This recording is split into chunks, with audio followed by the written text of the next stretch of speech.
시켜라 라는 제목으로 은혜를 나누고자 합니다.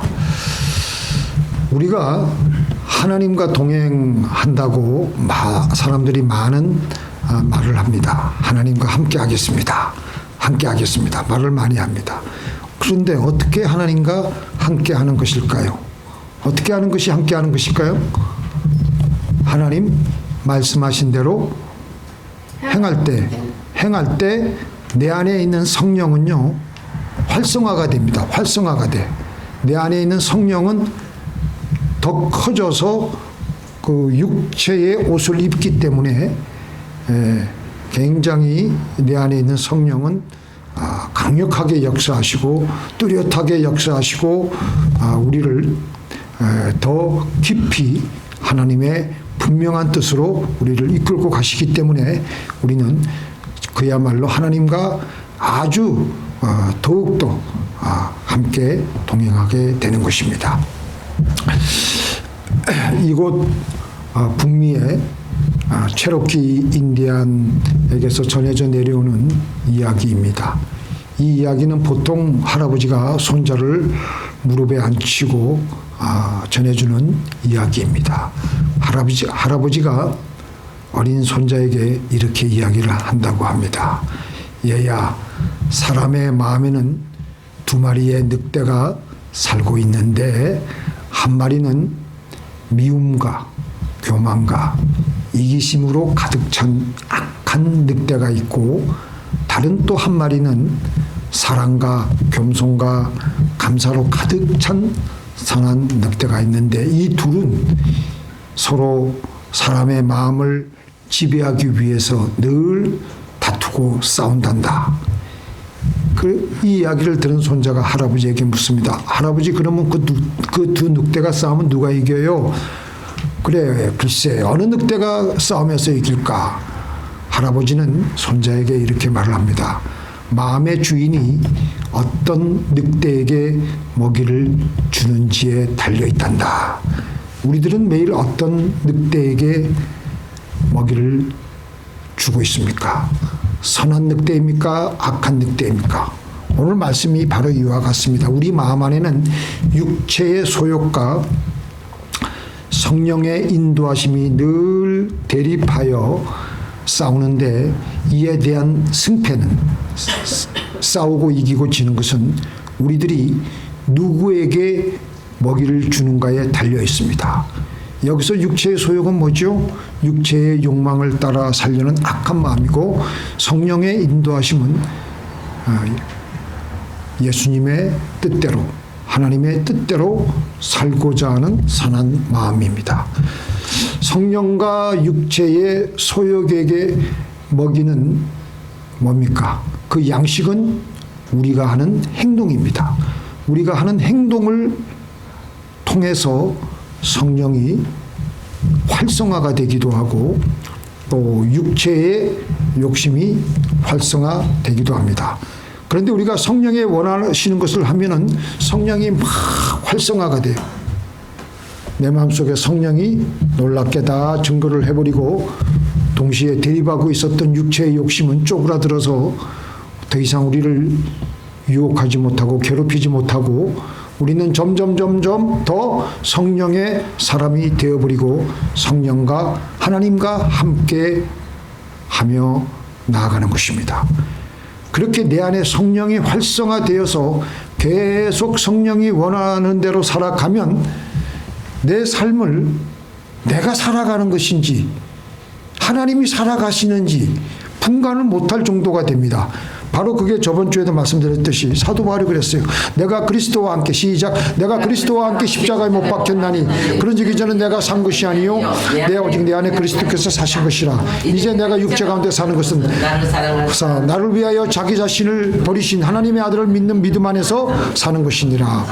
하나님의 말씀대로 살아가니까 이제는 자기 안에 있는 성령이 활성화가 되고 강력하게 역사하면서 더 그 말씀에 귀를 기울이고 또 그 말씀대로 살아가니까 이제는 내가 사는 것이 아니고 내 안에 예수님께서 그리스도께서 사는 것이라고 고백하고 있는 겁니다. 자기는 그냥 구경하고 있는 거예요.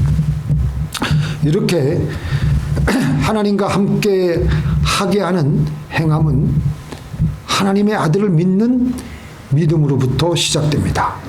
우리의 걸어가는 인생길에서 많은 어려움들이 있고요, 고비가 있습니다. 그럴 때마다 우리는 약한 존재이기 때문에 늘 두 마음이 공존하고 있습니다. 흔히들 우리는 이것을 양가 감정이라고 합니다. 양가 감정이란 말은 모순된 감정입니다. 논리적으로 서로 어긋나는 감정입니다. 두 가지의 그 반대되는 감정을 동시에 가지고 있는 것이 양가 감정입니다. 예를 들어서 우리가 애정이라고 하는 감정은 사랑하기도 하고 미워하는 감정을 어떤 대상에게 가지고 있는 것을 애정의 대상이라고 합니다. 그래서 고운정, 미운정 다 들었다 그러잖아요. 그게 양가 감정 속에서 나온 겁니다. 우리가 신앙생활 할 때 제일 힘든 것은 무엇이냐? 하나님이 나와 함께 하신다는 믿음만 있으면 좋겠는데 하나님이 지금 여기에 있기는 어디에 있느냐 하는 의심이 항상 동시에 있다는 것입니다. 그러나 믿음이라는 것은 100% 우리가 믿어가지고 믿는 게 믿음이 아닙니다. 늘 의심되는 마음속에서 또 때로는 믿음을 가지고 있는 그 믿음을 우리가 결정해서 선택해서 나아가는 것이 믿음인 것입니다. 여호수아 1장에서 하나님께서는 새로이 가나안 정복을 향해서 들어가려는 여호수아와 이스라엘 백성들에게 뭐라고 하셨죠? 강하고 담대하라. 이쪽 동네만 아시는 것 같아요. 강하고 담대하라. 강하고 담대하라. 한두 번 얘기한 게 아니라 몇 번씩이나 말씀하셨어요. 내가 너희와 함께 하겠다. 강하고 담대하라. 왜 그러냐면은 그 당시 이스라엘 백성들과 여호수아는 지금 굉장히 마음에 양가 감정이 있을 수밖에 없는 상황이었습니다. 그동안 탁월하게 아주 능수능란하게 이스라엘 백성들과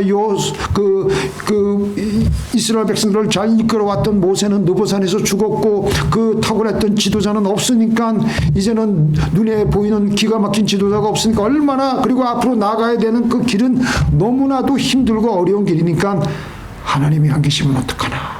하나님이 안 계시면 어떡하나? 하나님이 그래도 계실 거야.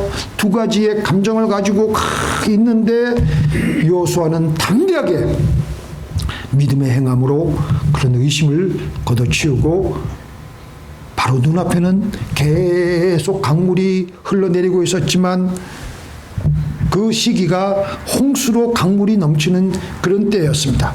그래도 눈 질끈 감고 믿음으로 강물을 건너가기 시작했습니다. 바로 그때 바로 그 행함을 보신 하나님께서는 성령으로 강력하게 역사하심으로 하나님께서 그 강 위에서 물이 오는 것이 댐처럼 물을 막아가지고 물이 차곡차곡 쌓이는 거예요. 그래가지고 물이 더 이상 내려오지 않으니까 그 사이에 이스라엘 백성들은 법궤를 먼 제사장들을 손들어 해가지고 다 건너가게 되었던 거예요. 그래서 이 믿음은 우리가 하나님으로부터 말씀을 들을 때 생깁니다. 그러므로 믿음은 들음에서 나며 시작 들음은 그리스도의 말씀으로 말미암았느니라. 여기서의 이 말씀은요 그냥 말씀이 아니에요. 우리 한국말 말씀에는 그냥 말씀으로 돼 있지만 이 헬라어에는요 레마로 돼 있어. 레마로. 여기서의 말씀은 레마의 말씀이에요. 레마는 하나님께서 지금 나에게 지금 하나님의 입에서 나오시는 말씀이에요. 우리는 이 말씀을 들어야 돼. 예수 믿는 우리들은 각자의 처소에서 기도하면서 하나님께서 오늘 나에게 오늘 우리 김 집사님에게 오늘 이 집사님에게 하시는 말씀을 들어야 돼. 그 말씀을 듣고 나가야 돼. 그래서 이 말씀을 듣게 되면요 때로는 우리에게는 의심의 마음이 있다 하더라도 믿음으로 말씀대로 행할 수가 있게 됩니다.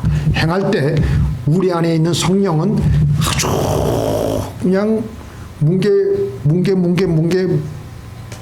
구름이 피어오르듯이 우리의 마음에 그냥 가득 들어차게 되면서 더 강하게 우리를 하나님과 함께 하도록 하게 하는 것입니다. 믿습니까?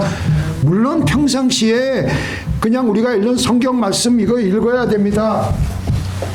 평상시에 성경 말씀 읽는 거는 도움이 안 되느냐? 매일 큐티하는 게 도움이 안 되느냐? 그거 읽어야 돼. 그냥 그렇게 읽은 성경 말씀은 잠재적으로 우리의 영혼에 쌓여요. 지금 당장 필요한 건 아닐지라도. 그러다가 내가 어떤 상황에 처해졌을 때 성령은 그때 그 들은 말씀을 끄집어내어서 우리에게 말씀을 하시는데 훨씬 용이하게 우리에게 말씀을 들려주실 수가 있는 것입니다.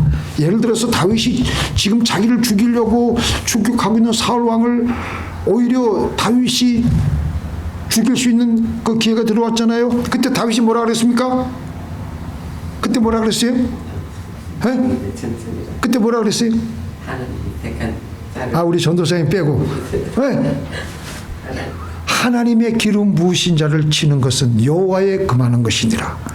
그래서 내가 그걸 찾아봤어요. 성경 어디에도 모세오경에 그 말씀이 없어요.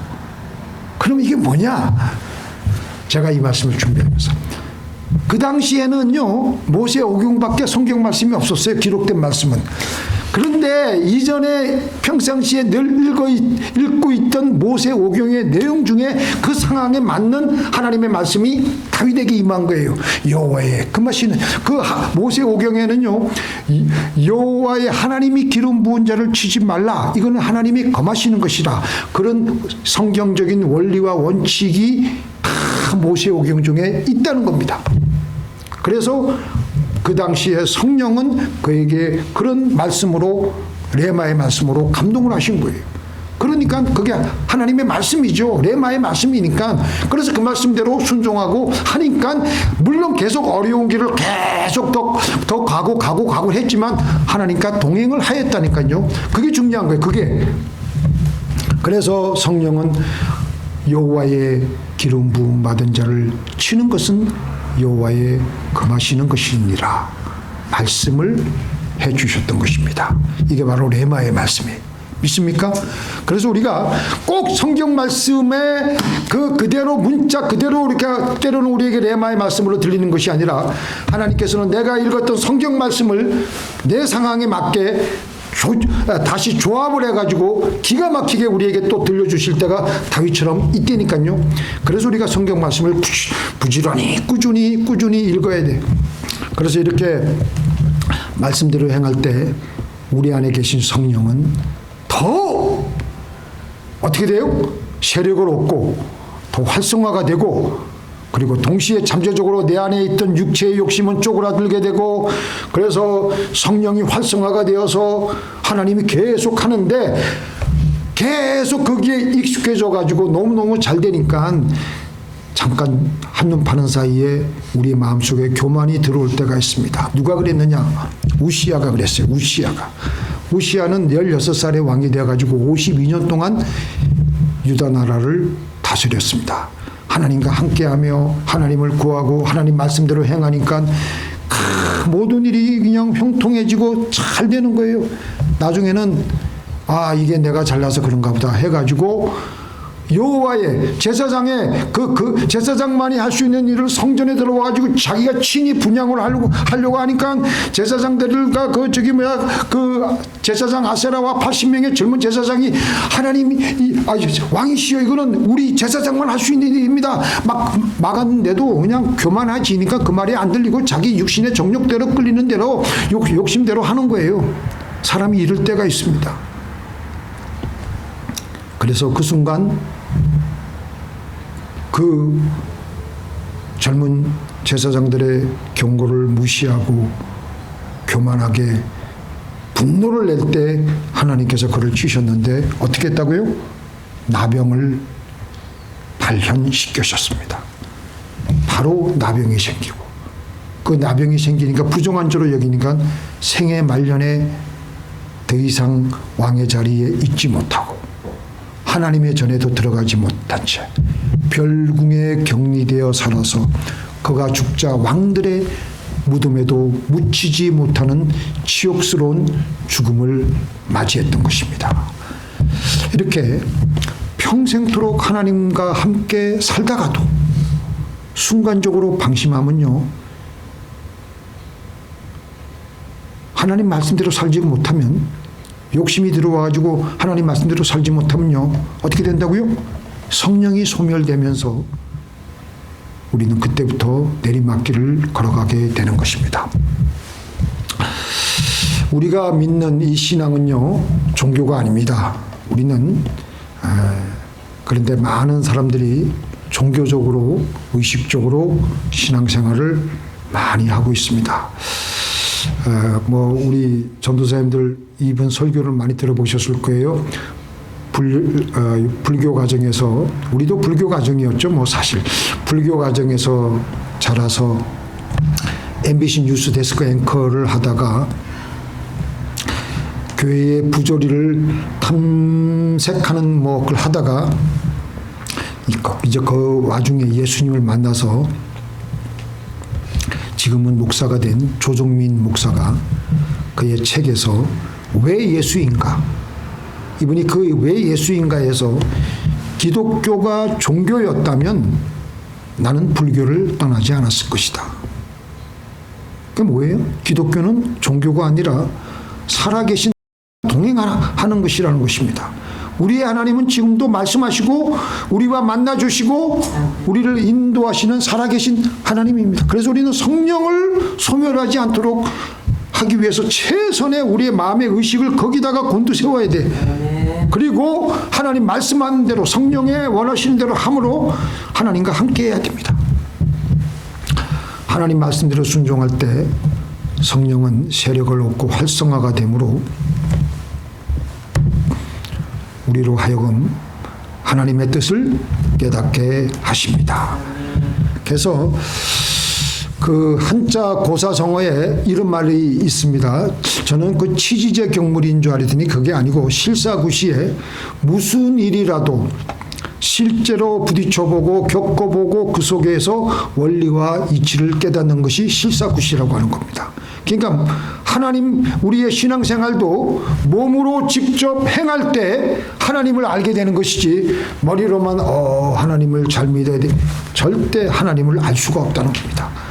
그리고 그렇게 몸으로 부딪혀가지고 하나님을 아는 것이 바로 영생이고, 영생은 하나님을 아는 것이라고 했습니다.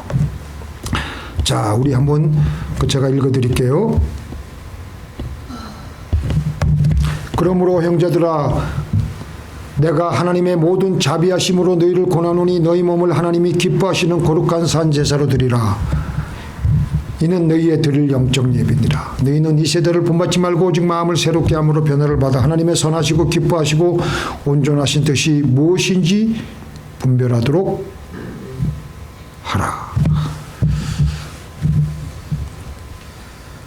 하나님께서 우리가 하나님의 뜻대로 살려고 할 때 우리는 우리의 행함을 통해서 하나님을 알게 되고 하나님의 온전하신 뜻을 깨닫게 된다는 것입니다. 하나님께서 일찍이 아브라함에게 창세기 22장의 모리아 산에 독자 이삭을 제물로 갖다 바치라고 했습니다. 그 누가 그렇게 하겠어요? 그래서 아브라함은 두말하지 않고 사흘길을 걸어서 아마 지금 우리 전도사님 오늘 그 코피난 그 아들 정도 되는 것 같아요. 18 정도, 17. 그 아들을 데리고 모리아 산으로 걸어가는 거예요. 얘를 각을 뜨고 제물로 바치기 위해서. 이게 우리가 말로 하는 게 이게 쉽지만 그 당시에 아브라함의 마음의 속상황은 어떠했겠습니까? 얼마나 힘들고 괴로운 길이었겠습니까? 그리고 이삭을 묶어서 단 나무 위에 놓고 손으로 칼을 잡고 이삭에게 내리치려고 하니까 하나님께서 여호와의 사자의 음성이 다급하게 들려옵니다. 아브라함아, 아브라함아, 그 아이에게 손을 대지 말라. 아무 일도 그에게 하지 말라. 내가 내 아들 독자라도 내게 아끼지 아니하시니 내가 이제야 네가 나를 정말로 경외하는 줄을 알겠노라 하고 하셨습니다. 칼로 자기 아들을 내리치려 가는 바로 이때 그렇게까지 순종했어요. 그때 아브라함에게 임했던 하나님의 그 엄청난 복이 뭐였겠습니까? 하나님이 독생자를 주시기까지의 그 놀라운 큰 사랑을 그때 깨닫게 되었을 것입니다. 하나님이 세상을 이처럼 사랑하사 독생자를 주셨으니, 그래서 우리는 말씀대로 하는 순종, 물론 한 번 순종한다고 해서 우리가 우리의 삶이 크게 획기적으로 달라지는 건 아닙니다. 그러나 우리의 순종하는 것이 반복되면서 하나님의 놀라운 뜻을 계속 깨닫게 되며 우리의 인생은 점차로 형통해지게 됩니다. 또 한 번 순종하지 않는다고 인생이 망하는 것은 아니에요. 그러나 불순종이 반복되면 하나님과의 소통은 막히게 되며 결국 우리의 인생길은 내리막길이 됩니다. 자, 여러분들 한번 생각해 보시기 바랍니다. 우리가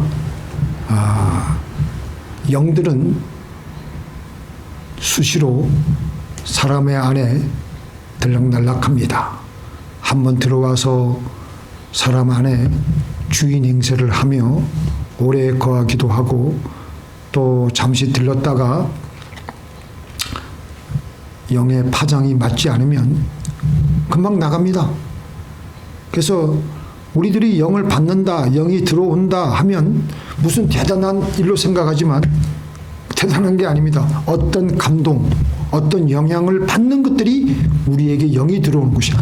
내가 저것대로 살아야 되겠구나. 어떤 생각을 받아들이거나 감동을 느끼거나 하는 것은 다 영들이 들어와서 활성화가 되어서 그런 것입니다. 그리고 그것대로 또 하면요, 더 크게, 더 구체적으로 활성화가 되어서 내가 그 영에 계속 이끌림을 받는 거예요. 사람들은 좋은 교회에서 저기 교회 말고 좋은 설교를 많이 들으면 신앙이 좋아진다고 착각을 하고 있습니다. 좋은 교회, 좋은 목회자, 좋은 설교가 사람을 변화시키는 것은 아닙니다. 하나님의 말씀을 듣고 말씀대로 행할 때 그 안에 성령이 더욱 활성화가 되므로 그의 신앙이 좋아지게 되며 그의 삶은 달라지게 되는 것입니다. 믿습니까? 자, 우리 예수님께서 마태복음 7장에 무슨 예를 드셨느냐? 모래 위에 지은 집과 반석 위에 지은 집을 말씀해 주셨어요. 반석 위에 지은 집은 어떤 집이에요? 하나님의 말씀을 듣고 말씀대로 행하는 사람을 뭐라 그랬어요? 반석 위에 지은 집이라 그랬습니다. 말씀을 듣고 그대로 행하였기에 그들 안에 있는 성령이 활성화가 되어서 실질적으로 그 사람은 하나님과 함께 했기 때문에 후에 그런 엄청난 위기가 다가와도 하나님과 함께한 경험이 있기 때문에 흔들리지 않게 되고 신앙이 흔들리지 않게 되고, 그러니까 신앙이 좋아지게 되는 거예요. 그런데 수십 년을 한평생을 믿어와도 온갖 성경 공부는 다 하고 해도 말씀을 듣고 도무지 행하지 않아. 이런 사람을 뭐라 그랬어요? 우리 예수님께서 모래 위에 세운 집. 모래 위에 세운 집은 왜 그러냐? 말씀을 들었는데 행하지 않아. 그러니까 성령이 소멸되어 있기 때문에 머리로는 다 아는 것 같아도 막상 위기가 닥치고 어려움이 몰려올 때 그대로 여지없이 주저앉고 다 무너지는 거예요. 이런 사람들이 있어요. 우리도 마찬가지일 수 있습니다.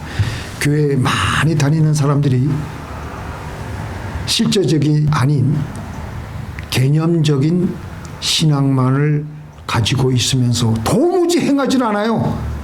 그런데 그들의 영적 실상이 어떠느냐?